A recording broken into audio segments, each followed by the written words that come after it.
어떤 사람하고 대화를 하면서 느낀 것은 끊임없이 주관적인 자기의 논리의 기준을 가지고 얘기를 하는 그런 경우를 많이 봅니다. 그래서 가끔 그 얘기가 뭐 틀린 얘기가 다 맞아요. 다 맞지만 때로는 너무 강한 자기 기준이 어떤 때는 스스로 자기를 넘어뜨리게 하는 경우도 이제 보게 됩니다. 또 이제 다른 말로 우리가 또 표현을 해 본다면 사람들이 살아가는 삶의 현장 속에서 이 보편적으로 지켜야 될 원칙이 잘 지켜지지 않는 경우가 있습니다. 원칙이 잘못됐는가 하면 원칙이 잘못된 것이 아니고 예를 들자면 아주 단순한 일부터 시작해서 예배 시간은 늦으면 안 된다. 안 된다? 이거보다 예배 시간은 잘 지켜야 된다. 이것이 어떤 보편적인 상식적인 일이라면 꼭 5분, 10분씩 늦게 오는 것이 보편인 사람도 가끔 있죠. 이제 어떤 보편적인 상식으로 얘기를 할 때 이해가 안 가죠. 조금만 일찍 오면 될 텐데 왜 저 사람은 꼭 5분 내지 10분을 늦을까 하는 그런 생각을 합니다. 네, 분명한 것은 이것이 이 상식이라든지 원칙이라든지 그런 이러한 것들이 잘못된 것이 결코 아니라는 거예요. 근데 문제는 뭐냐면 사람에게 문제가 있는 것이 아니냐라고 하는 겁니다. 우리 제가 이렇게 얘기할 때 여기 한 아티클이에요. 또 다른 아티클이 예로 제시되는 건데요. 한국 기독교, 특히 이 개신교는 물론 여러 갈래가 있습니다.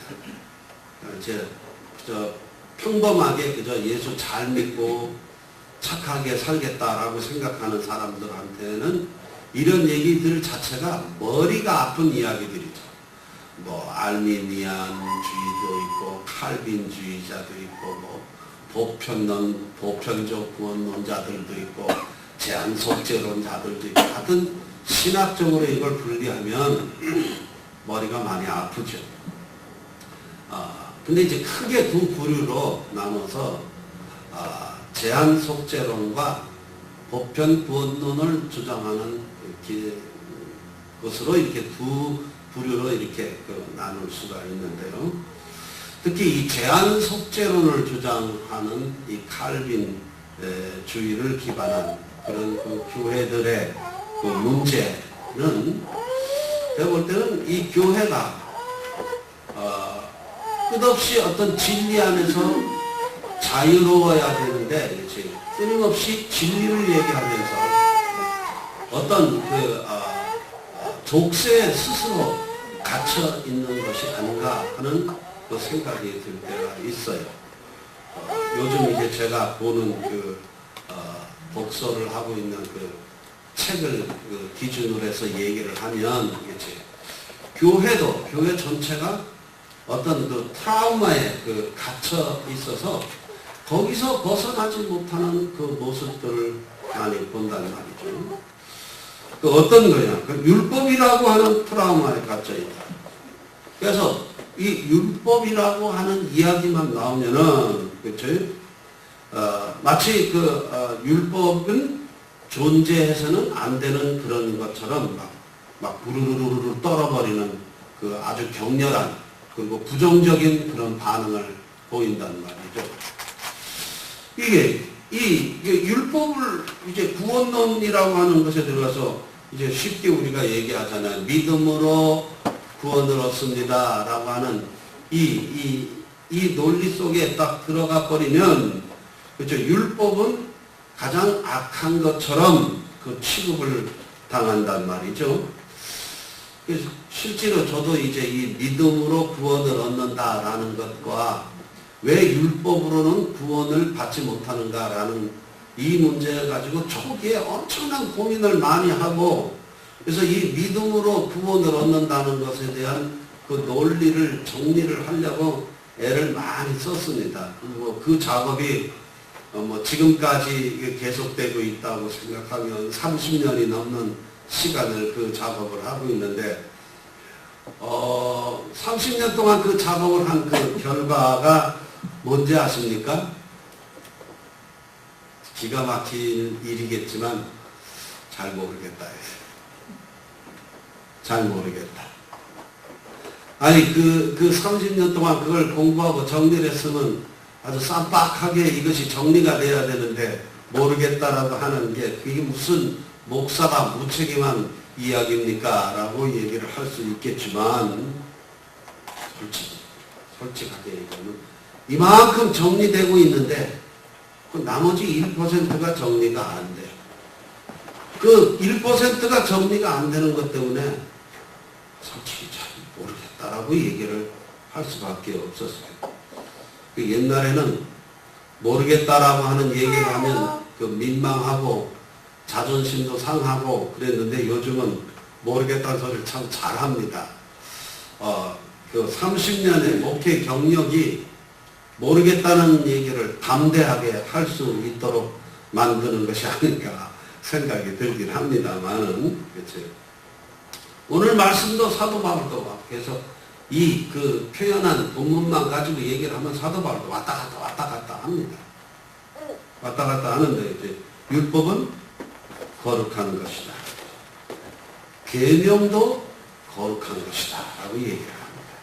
그러니까 이 로마서를 그저 단순하게 절기를 지키는 그것으로 그 율법을 이해하느냐, 아니면 그 율법이라는 말이 행위로 이해를 해야 되느냐라고 하는 그 해석학적인 차원에서도 아직 결론을 내지 못하고 있는 문제입니다만은, 오늘 이 바울의 표현을 빌려서 얘기를 하면 두 가지 다 얘기를 하고 있어요. 율법도 거룩하고 계명도 거룩하고, 거룩할 뿐만 아니라 의롭고 선한 것이다 라고 그렇게 12절에서 얘기를 하고 있습니다. 그런데 여기서 이제 사도 바울의 고민이 그거였어요. 왜 그 선한 것이 나에게 죽음을 안겨주었을까? 그러니까 12절까지 이 의로운 것이다, 거룩한 것이다, 선한 것이다 라고 얘기를 해놓고 그 다음에 13절에 그냥 숨도 쉬지 않고 얘기를 하는 거예요.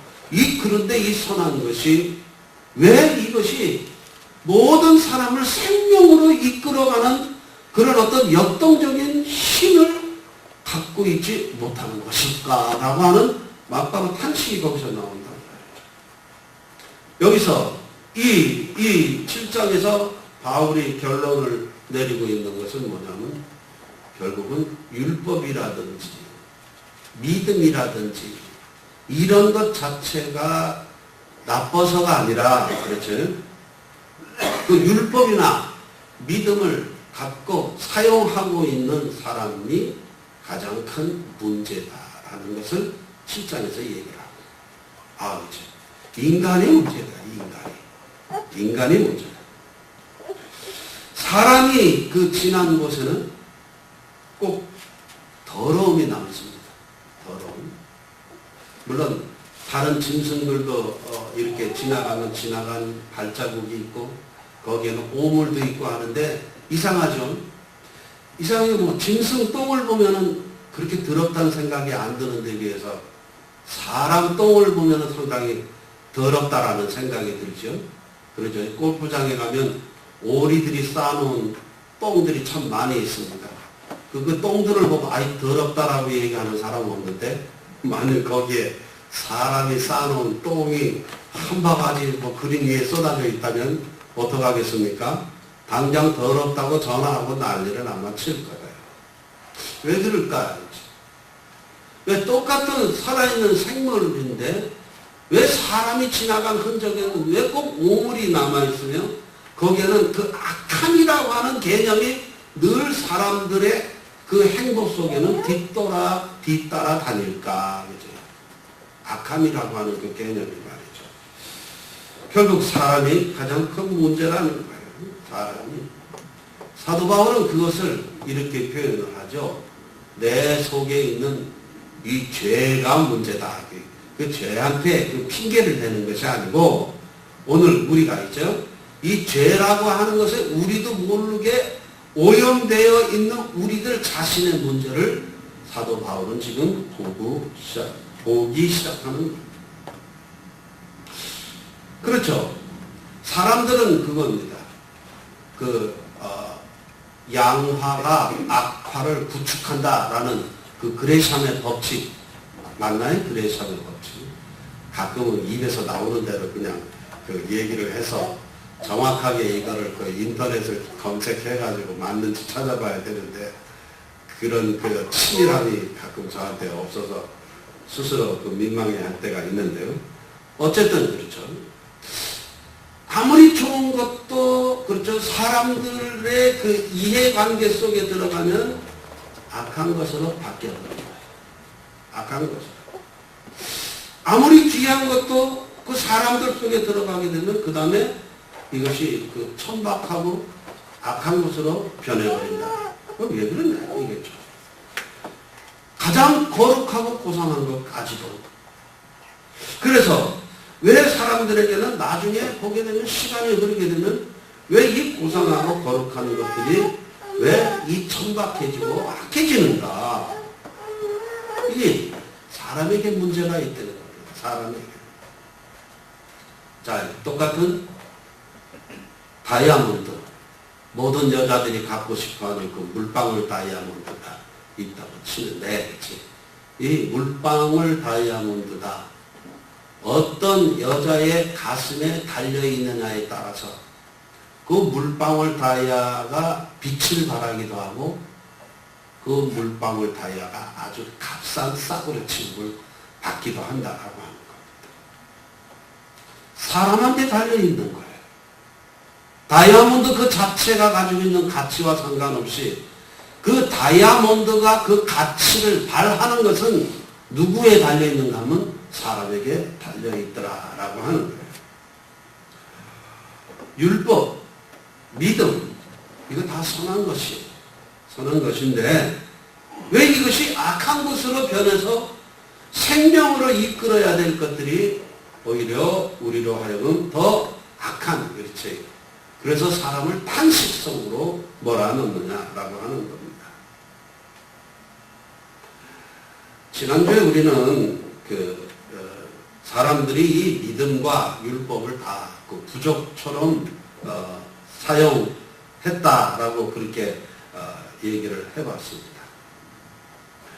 이 부적이라는 게 뭡니까?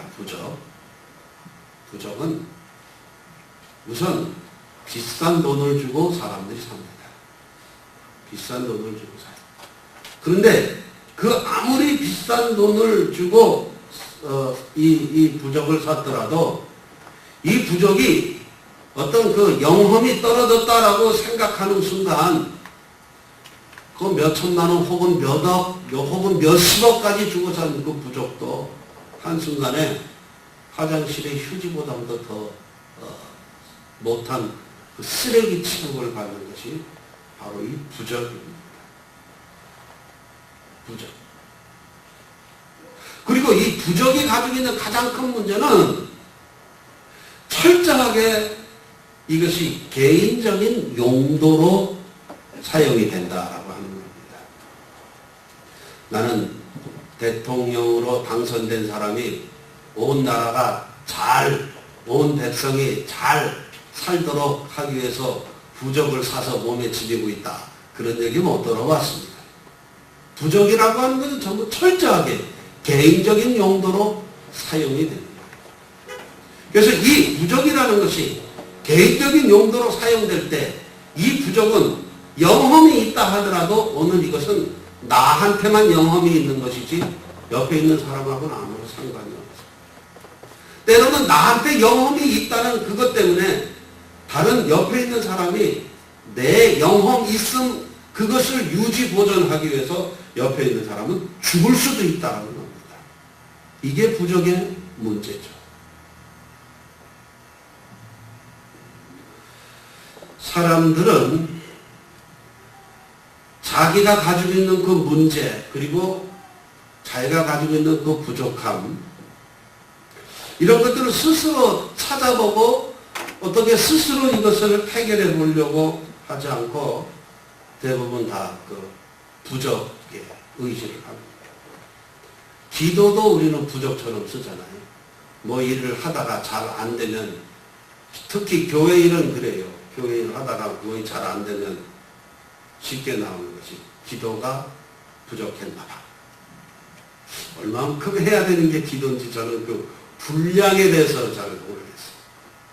또 얼마만큼 이걸 진지하게 심각하게 이것을 가져야 되는지 그 심각함과 그 진지함에 대한 그 기준을 여전히 저는 세우기가 어려워서 제가 동의하지 않는 말 중에 하나가 바로 그 말이에요.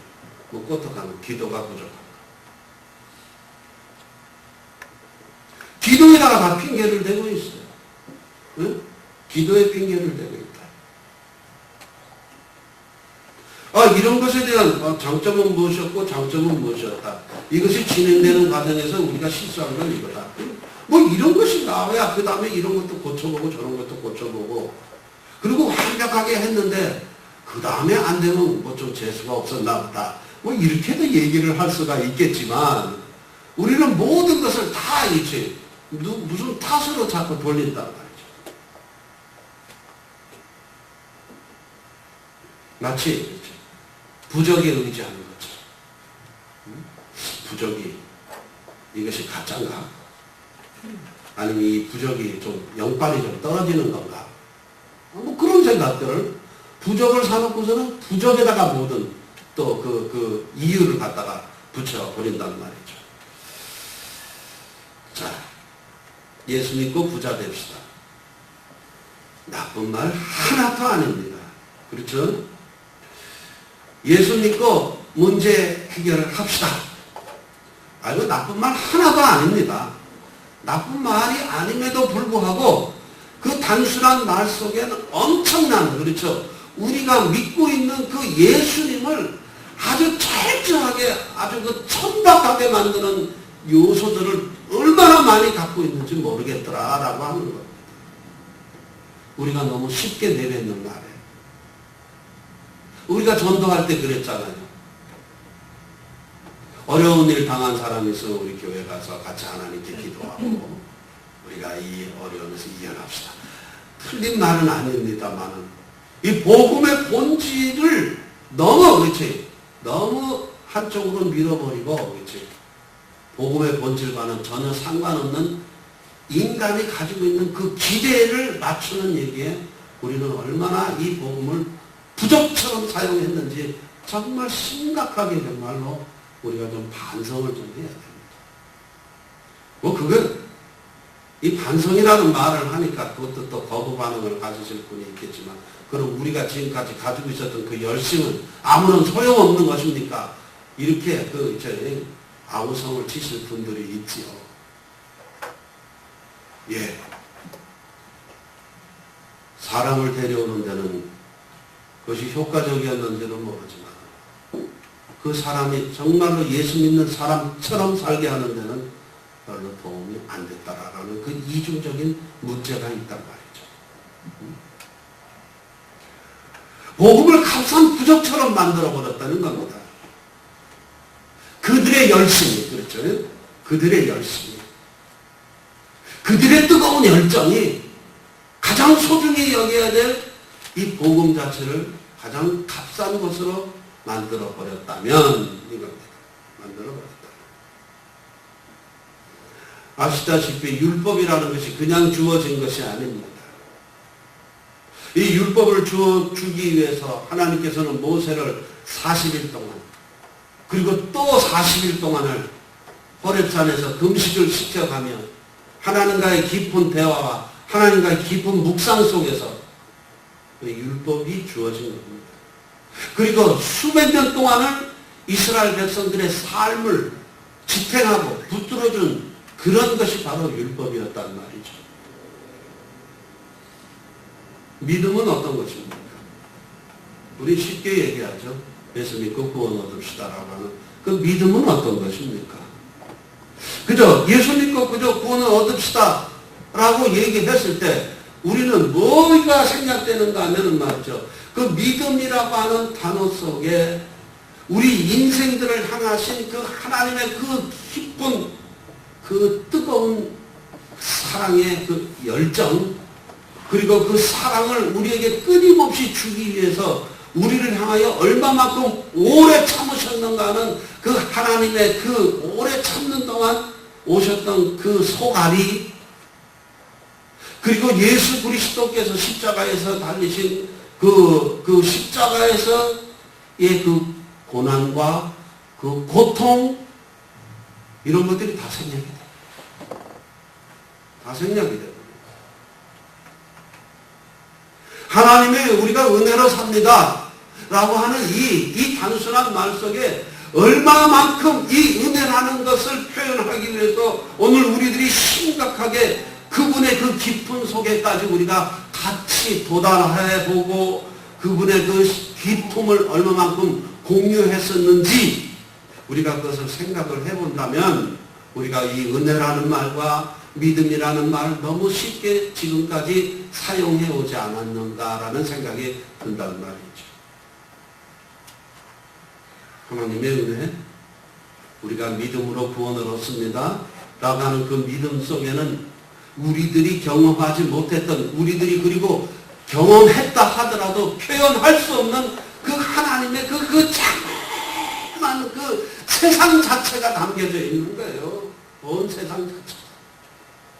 오늘 우리들이 발을 땅에 붙이고 바라보고 있는 이 평면적인 구도 속에서 보는 세상이 아니라 하나님은 위에서 아래서 옆에서 입체적으로 보는, 그리고 과거와 현재와 미래라고 하는 그 장엄한 그 시간의 흐름을 전체를 아우러 보는 그 하나님의 그 장엄한 그 서사 속에서 오늘 우리는 그 믿음이라는 단어라든지 은혜라는 단어들을 찾아내야 된다는 거예요. 단순하게 조금 우리가 보이고 있는 그 열심으로 그 사람의 믿음의 정도를 파악할 수 있는 것도 아니고, 저 사람은 조금 뭐 나태해졌다고 해서 믿음이 없어졌나 봐, 그렇게 얘기할 수 있는 그런 것들이 우리가 가지고 있는 믿음이나 은혜라는 단어가 아니라는 거예요.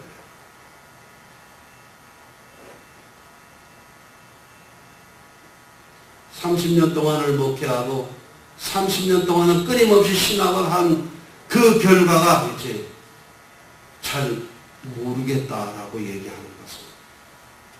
아무리 표현해 보려고 해도 표현해 볼 수 없는 그 하나님의 그 기쁨을 우리는 헤아리기가 어렵더라는 거예요. 인간의 생각을 넘어서신 그 하나님의 은혜, 인간의 표현 방법을 넘어선 그 하나님의 은혜, 어떤 시각적인 개념을 정리하는 데 있어서 30년 동안 공부를 많이 했어요. 실제로 많이 했어요. 많이 했는데 이 신학을 하는 데 있어서 그 방향을 잡아주는 몇 가지 단어가 있어요. 몇 문장. 그 몇 문장 가지고 사실은 신학을 하죠. 그러니까 이 몇 문장이 한꺼번에 주어졌다 하더라도, 한 타임에 이것이 주어졌다 하더라도 그것을 이해하는데 상당히 많은 시간이 걸리기 때문에 그런 차이도 있겠지만, 이런 내용들이 한 번에 주어지는 것이 아니고 처음에는 이런 내용, 한 10년 지나서는 또 이런, 또 20년 지나서는 또 이런 내용, 이렇게 이렇게 여러 번에 걸쳐서 오잖아요. 칼빈주의와 제한속죄론, 믿음으로 구원받은, 이 틀 속에 꽉 갇혀 있었던 경우가 이제 저 같은 경우인데, 폴 틸리라고 하는 신학자가 얘기한 비욘드 갓이라고 하는 말을 어느 순간 딱 이해가 하면서 내가 지금까지 했던 모든 신학의 체계가 단순에 다 무너져 버렸어요. 이거 얼마나 황당한 일인지 아십니까? 내가 10년 동안 이건 내가 목숨을 걸고 지켜야 될 진리의 체계라고 생각하고 있던 그것이 한 단어를 이해하는 순간 그 모든 10년 공부했던 공부가 거시기 해버렸다. 이럴 때 나무하면 타불이라는 말을 쓰면 안 되잖아요. 그렇지? 공두탑이 한 번에 다 넘어졌다라고 생각했을 때 오는 그 허탈감과 그 민망함을 그 이해하실 수 있겠습니까? 근데 허탈했어도 인정할 수밖에 없었어요. 그리고 거기에 다시 신학을 다시 시작합니다. 얼마나 속이 상하는지. 가끔 여러분들이 저 신앙생활 하면서 그런 느낌을 얘기하시는 분들이 있어요. 또 학교에서 학생들하고 강의를 하다 보면 특히 목사님들이 그런 얘기를 많이 하잖아요. 우리가 지금까지 잘못 헛일을 해온 겁니까? 이런 질문. 거기에 뭐라고 제가 대답을 하겠어요? 그러게 하겠습니까? 오늘 우리들이 그 품에서 살아왔고 그 품에서 성장해왔고 그 품에서 우리들이 신앙생활의 어떤 논리와 기준들을 찾아서 우리가 해왔는데 그것이 헛되겠습니까? 라고 얘기하지만 그렇죠. 헛다리 짚은 것도 많다. 열심히 있었는데 뜨거운 열정이 있었음에도 불구하고 본질이 아닌 것을 붙들고 우리가 열심을 낸 것은 아니었느냐라고 하는 것들을 생각을 해본다는 비욘드 갓.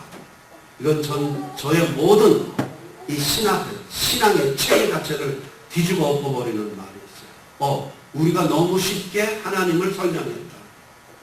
우리가 너무 쉽게 인간을 설명했다. 우리가 너무 쉽게 하나님이 보고 계시는 인간을 우리 인간의 잣대로 너무 쉽게 얘기를 해버렸다. 이거예요. 내가 가지고 있는 그 얕은 성경 지식 가지고, 성경 지식이었어요. 믿음의 지식이 아니에요. 문자로 기록된 성경 기절 몇 개 외운 것, 거기에 있는 윤리적인 기준 몇 개 알고 있는 것 가지고 우리는 쉽게 내 시각으로 본 사람들을 쉽게 얘기하고 쉽게 정죄하고 쉽게 지옥 갈 사람으로 만들어 놓고 있었다라고 하는 아주 이건 반성이라고 하는 말이 이렇게 적당하지가 않습니다.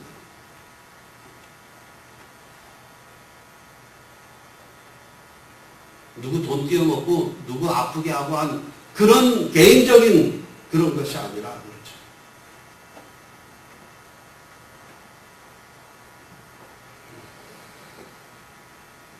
너무 쉽게 얘기했다.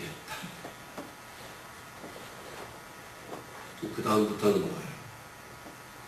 너무 쉽게 얘기를 하지 않는 부작용이 저를 또 붙들어 버립니다. 무슨 얘기를 하면은 잘 모르겠대요. 무슨 얘기를 하면 좀 더 기다려 보시죠. 뭐 하면 좀 천천히 해보시죠. 뭐라고 한 발짝 뒤로 한번 눌러보시죠. 아무리 내 마음속에 확신이 있고 옳다 하더라도 그래 맞아 그거야 가자 이거 못합니다. 왜냐하면은 나만 갔다가 바보 되면 괜찮지만 이거 목사라고 하는 직책은 혼자만 가는 것이 아니고 어느 누군가하고 거기까지 같이 가지 않습니까? 같이 갔다가 여기가 아닌가 봐 하고 다시 돌아 내려오면 그 얼마나 여러 사람을 헛고생을 시키냐 말이에요. 지도자가 참으로 신중해야 됩니다. 생각도 신중해야 되고 한 발짝 옮기는 것도 신중해야 돼요. 왜냐하면 다른 사람한테 엄청난 피해를 줄 수도 있기 때문에 그래요. 그래서 아무리 확신이 찬 것이라도, 아무리 옳다고 생각하는 것이라도 다시 뒤집어서 한번 생각해 보는 거예요. 다시 생각해. 오늘 로마서 7장에서 사도 바울의 고민이 왜 이 선한 생각이 선한 행위로 이어지는 것이 아닙니까? 왜 선한 생각이 왜 선한 행위로 이어지지 않을까? 이 고민. 우리 그 고민 많이 하죠? 응?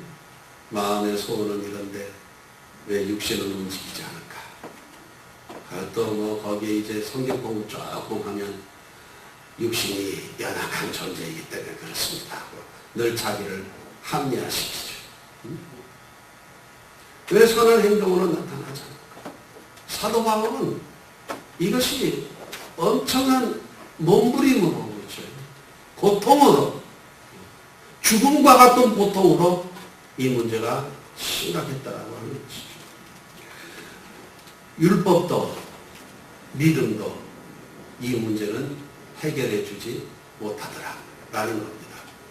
어떻게 했을 때 율법이나 믿음을 다 부족으로 사용하는 한은 이 문제는 절대로 해결이 되지 않는다라고 합니다. 사용 방법이 달라야 되겠지. 부족으로 이해해버리면 바울도 그렇죠. 아무리 위대한 신앙의 사람이고 위대한 신학자라고 하더라도 자기 자신부터 이해를 할 수 없는데 어떤 신학을 할 수 있겠어요? 어떤 철학적인 사상을 전개해 갈 수 있었겠느냐 말이에요.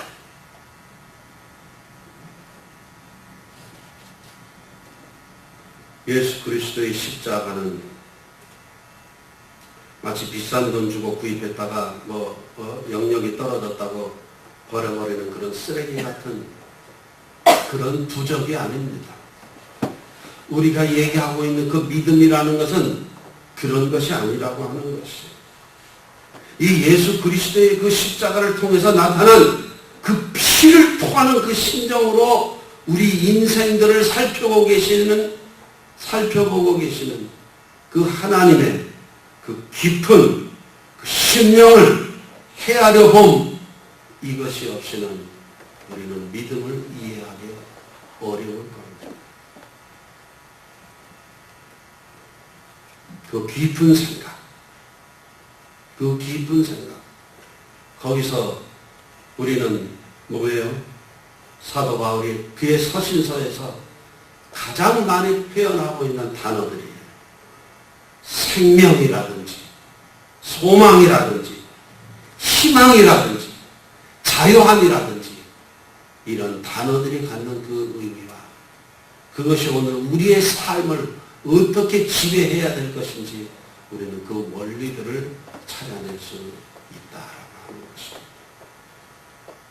분명한 것은 우리가 너무 쉽게 올린 그 단어가 우리가 너무 쉽게 올린 그것 때문에 세상 사람들에게 값싼 것으로 천박한 것으로 취급을 당하고 있지는 않았는지 우리가 다시 한번 스스로 반성하는 마음을 가지고 오늘 십자가의 은혜를 다시 한번 마음속에 한번 새겨보셨으면 좋겠습니다.